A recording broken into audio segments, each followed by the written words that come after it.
Hello, this is Xiaoxia from the Hong Kong Polytechnic University.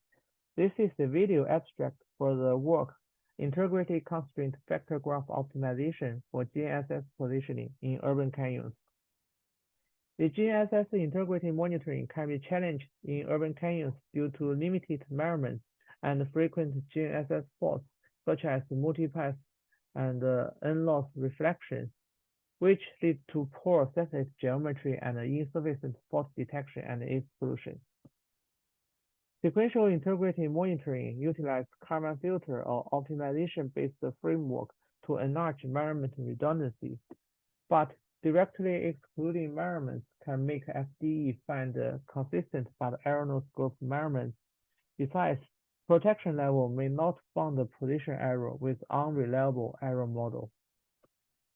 The Bayesian integrated monitoring performs joint state estimation and integrated monitoring based on particle weightings, but it's analytically intractable and computationally inefficient.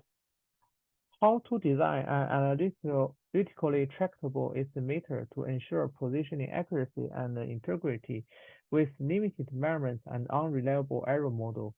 One possible solution is vector graph optimization and reweighting-based integrated monitoring. The reweighting effect is implemented by switch variable. It's associated with each satellite and ranges from 0 to 1.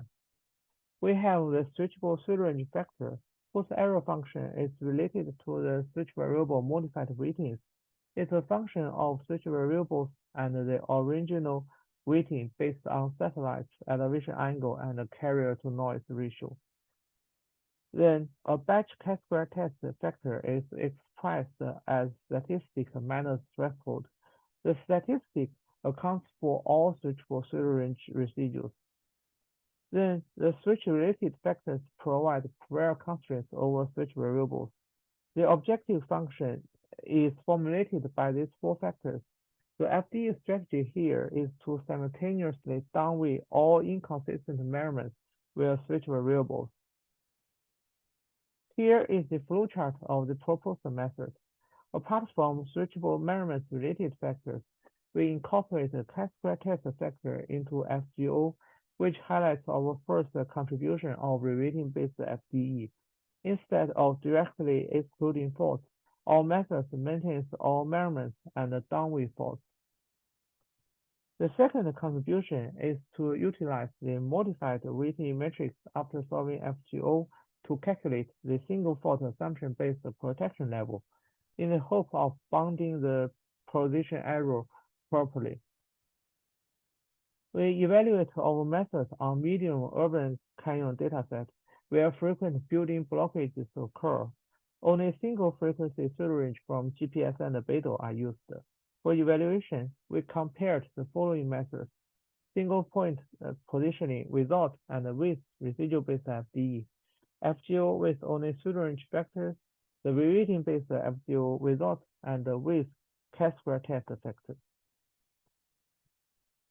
The right figure plots the test statistics, horizontal position error, and horizontal protection level, with the proposed methods drawn in blue. Compared to FGO method whose statistic frequently exceeds the threshold, the statistic of all methods is always below the threshold, meaning that reweighting-based FDE works. Consequently, our method outperforms other methods with mean HPE 9.01 meters. Utilizing the modified weighting matrix for PL calculation, we obtain relatively larger HPL with mean value of 74 meters.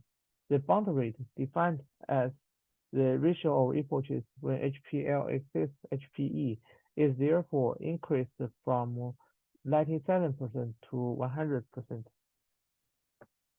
For more details about methodologies and real-world experiment results, please refer to our full paper. So to summarize, we integrate reweighting-based FDE into estimator and then calculate PL with modified weighting matrix. Our method shows improved positioning accuracy and bound rate, but single fault assumption-based PL is still conservative. In future, we will incorporate advanced RAM as constraint into FGO for tight PL estimation. Thank you very much for your attention.